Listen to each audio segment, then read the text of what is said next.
Secretary Kerry is backtracking today for something that was said at a trilateral commission meeting last week and overheard.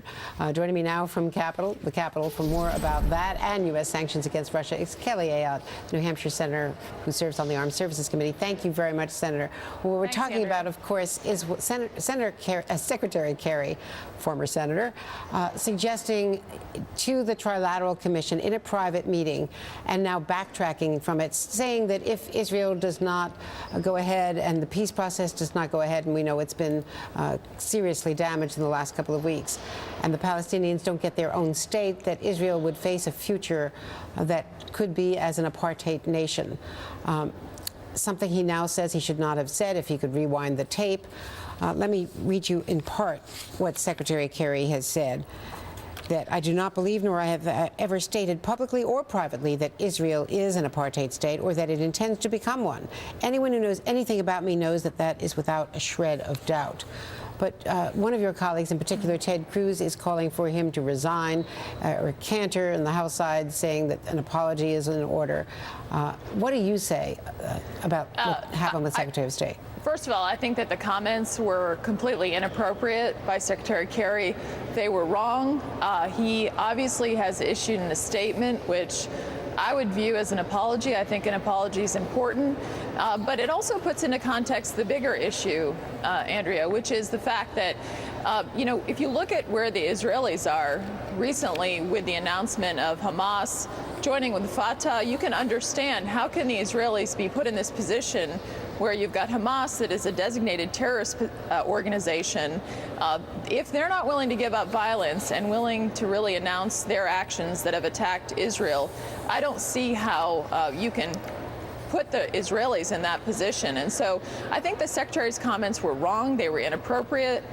The apology is appropriate.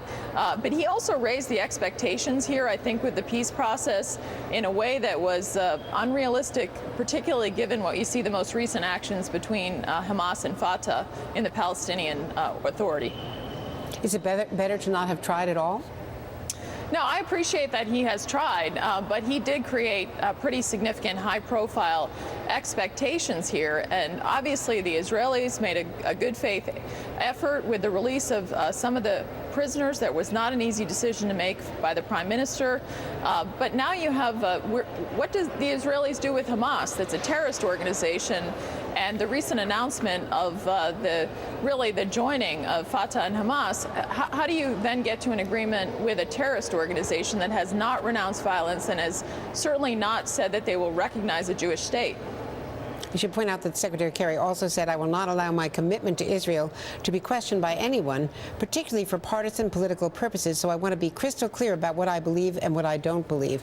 So you're correct to characterize it as an apology.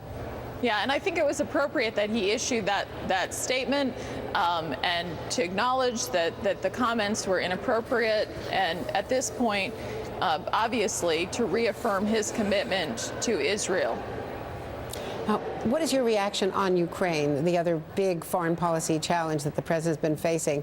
You've got Secretary Lew. We had an interview with him that we just aired, defending the sanctions, saying that taking it step by step is the way to go because it's important to stay coordinated with Europe and not go beyond what Europe is prepared to do. Europe's under a lot of pressure from big business interests investing in Russia, and that Putin would try to drive a wedge between the United States and Europe. Andrea, I think it's far time for the administration to issue sectoral sanctions on the Russian financial sector, energy sectors. Let's look at the reaction to the Russian stock market. It was actually up today. And so the sanctions that the administration issue are not having a significant effect on Putin's calculations. And at this point, what more can we wait for Russia to do?